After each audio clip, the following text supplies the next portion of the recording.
अपना 12वां संबोधन देश के सामने रखेंगे। सबकी नजर इस बात पर रहेगी कि प्रधानमंत्री आज किन बातों पर जोर देते हैं, क्योंकि पूरा हिंदुस्तान ये चाहता है कि जिस तरह की वैश्विक चुनौतियों के बीच प्रधानमंत्री नरेंद्र मोदी भारत का नेतृत्व कर रहे हैं, उस पर भारत की सोच क्या है। आज सेना के शौर्य की भी चर्चा होगी मुझे लगता है, और इसी के साथ साथ प्रधानमंत्री नरेंद्र मोदी ये बताएंगे कि आत्मनिर्भर भारत किस तरह से बहुत तेजी और अपनी गति के साथ विकसित भारत के संकल्प को आगे ले जा रहा है। लाल किले की ये प्राचीर और इसकी सुर्ख दीवारें हमेशा इस बात की गवाही देती हैं कि जिन देश के मतवालों ने आजादी के संग्राम में अंग्रेजों के खिलाफ विद्रोह से लेकर आज तक भारत की रक्षा की है, ये देश उनका नमन करता है। और प्रधानमंत्री नरेंद्र मोदी लाहौरी गेट की तरफ से आए और उसके बाद अब वो लाल किले के प्राचीर के लिए ऊपर चलेंगे। उनके ये 12 साल और अक्सर चर्चा उनके साफे के रंग की होती है। केसरिया साफे में आज प्रधानमंत्री नरेंद्र मोदी पहुंचे हैं और तिरंगा हर जगह सजा हुआ आज लाल किले के प्राचीर पर। ये प्राचीर नहीं थी, इसे बाद में सबकी नजर इस बात पर भी है क्योंकि जो कार्यक्रम दिया गया है उसमें आज फ्लाइंग ऑफिसर रशिका शर्मा उनके साथ झंडारोहण करेंगी। ये संदेश है न सिर्फ इस देश की नारी शक्ति का, बल्कि ये प्रमाण है इस बात का कि भारत आज संकल्पित है इस बात को लेकर कि हम अहिंसा की राह पर तो चलेंगे, लेकिन कोई अगर हिंसा हमारे देश के खिलाफ करेगा तो वो हम बर्दाश्त नहीं करेंगे। रक्षा मंत्री श्री राजनाथ, ये पहला स्तर है रैम्पार्ट का, प्राचीर का, और सभी तीनों सेना प्रमुख यहाँ पर मौजूद हैं। और इसके बाद प्रधानमंत्री नरेंद्र मोदी नेवी चीफ आगे बढ़ेंगे। दिनेश के Tripathi and the chief of air staff, air chief marshal. अब चूंकि हम बहुत करीब आ रहे हैं, प्रधानमंत्री से क्या सुनना चाहते हैं आप? दो लाइन। नहीं, पहले तो मैं बड़ा एक अच्छा दिन है। I am seeing my prime minister, और राजघाट के दर्शन भी हुए आज, और इंट्यूशन की बात मेरे मित्र ने करी, और मेरे ख्याल से इंट्यूशन तो आज तक का सबसे अच्छा है। देखिए प्राइम मिनिस्टर की पगड़ी और जो अंजना जी ने पहना है, दोनों ड्रेसेस और कलर दोनों मैच कर रहे हैं, तो मुझे तो ये इंट्यूशन रागी साहब आपके इंट्यूशन से ज़्यादा अच्छा लगा।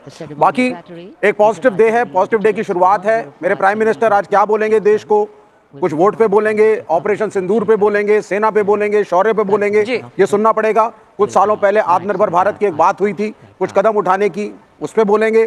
तो ये एक बात है, हम इंतजार कर रहे हैं कि मेरे प्राइम मिनिस्टर बोलें और फिर हम विश्लेषण करें उस बात का। मुझे बहुत अच्छा लगा कि पहली बात मैंने पूछी, आप वामपंथी नेता के विचारधारा, वामपंथी विचारधारा को आप सामने रखने के लिए आए हैं, और सबसे पहला आपने रंग ही देखा, तो रंगों में उलझ कर आप रह गए। लेकिन पीएम को क्या क्या बोलना और सुनना देखना चाहते हैं। अजय उपाध्याय जी भी कांग्रेस पार्टी के प्रवक्ता के तौर पर हमारे साथ आए हुए हैं। मंत्री जी जिस तरह से जिस रंग में है, जिस लिबास में है, मुझे लगता है त्याग और बलिदान का रंग भी होता है। भगवा तो हमारे तिरंगे में भी है, और तिरंगे का भी वो एक प्रतीक है।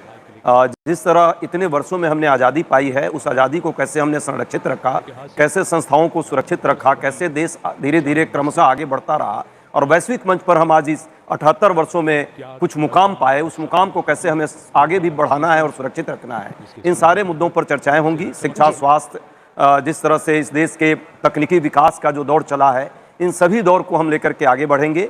उन स्वतंत्रता सेनानी जो दीवाने थे इस देश को स्वतंत्र कराने में, उनसे लेकर और आज तक का जो एक क्रम है, इस क्रम को कैसे हम आगे मजबूती के साथ बढ़ाएं, हम सभी देशवासियों का एक कर्तव्य है। पार्टी विचारधारा ये सब नीचे है, देश सबसे ऊपर है, और देश आगे बढ़ेगा, हम सब आगे बढ़ेंगे। वाह, आशुतोष जी। देखिए, मुझे तो ये लगता है कि हमारे जो झंडे में जो दो और रंग हैं, सफ़ेद जो शांति का प्रतीक है और जो हरा जो संपन्नता का प्रतीक है, इसका अगर कोई रोड मैप प्रधानमंत्री जी बताएं तो ज़्यादा बेहतर होगा, क्योंकि इस वक्त देश पिछले 10-12 सालों के सबसे बड़ी और सबसे मुश्किल चुनौतियों से गुजर रहा है। हमारे ऊपर वैश्विक चुनौतियां हैं, हमारे ऊपर जो आर्थिक चुनौतियां हैं, और राजनीतिक चुनौतियां भी हैं। राजनीतिक चुनौतियां, एक सेकंड आपको टोक रही हूँ, सीधी तस्वीरें जो आ रही हैं आपको बता दें, क्योंकि अश्विनी वैष्णव को आप देख रहे हैं बतौर मंत्री, तो वहीं पर जेडीयू की तरफ से ललन सिंह भी आपको दिखाई दे रहे हैं, तो एनडीए की भी तरफ से तमाम लोग जो वहां पर पहुंचे हैं। विपक्षी नेता कितने पहुंचे हैं इस पर भी नजर रहेगी, जैसी ही तस्वीरें आती हैं हम आपको बताएंगे। जल्दी से 2 लाइन में बातें पूरी कीजिए। मैं इसलिए यह कह रहा था कि आज ये हमें एक संदेश जाना चाहिए कि चाहे अंतर्राष्ट्रीय चुनौतियां हों, चाहे आर्थिक चुनौतियां हों, और चाहे राजनीतिक चुनौतियां हों, इन तीनों चुनौतियों से लड़ने के लिए भारत पूरी तरीके से न केवल संकल्पित है, बल्कि हमारे पास आगे का एक रोड मैप भी है। क्योंकि जिस तरीके से आज अमेरिका हो या चाइना हो, और जिस तरीके से वो भारत को स्क्वीज करने की कोशिश कर रहे हैं, और अंदर भी अगर आप भारत की राजनीति को देखें, विपक्ष ने जिस तरीके से सरकार के ऊपर हमले किए हैं, बहुत सारे ऐसे सवाल हैं जिनके जवाब चाहिए, लेकिन सबसे बड़ा सवाल और जवाब यही होगा, क्या भारत अगले 25 साल तक 8% या 9% की गति से ग्रोथ कर सकता है या नहीं? और प्रधानमंत्री क्या कहते हैं इस पर तो सब कुछ निर्भर करेगा। मुझे लगता है हल्की फुल्की बारिश शुरू हो गई है या रुक रही है, क्योंकि कुछ लोग रेनकोट उतारते भी दिख रहे हैं, कुछ लोग सर पर भी इस वक्त रेनकोट रख रहे हैं। बारिश जबरदस्त हुई थी, जो लोग दिल्ली से बाहर है, बीते दिन लगातार कई घंटों तक बारिश सुबह में कल हुई थी, तो सभी इस बात का इंतजार कर रहे थे कि आज का मौसम कैसा रहता है। कुछ कुर्ते गीले जरूर दिख रहे हैं वहां बारिश की बूंदों से, लेकिन ये सब ठंडा नहीं कर सकते वो जज्बा जिसका नाम भारत है, वो हौसला, वो हिम्मत जो इस देश की ताकत है। प्रधानमंत्री नरेंद्र मोदी लाल किले के प्राचीर से झंडारोहण कर रहे हैं। Flag hoisting ceremony.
उन्यासीवां स्वाधीनता दिवस समारोह, भारत का तिरंगा राष्ट्रीय सल्यूट इस वक्त पेश करता हुआ प्रधानमंत्री के सामने आसमान की ओर निगाहें जाती हैं और प्रधानमंत्री नरेंद्र मोदी ने फ्लाइंग ऑफिसर रशिका शर्मा के साथ आज ये झंडा और ये पुष्प वर्षा आप देख रहे हैं।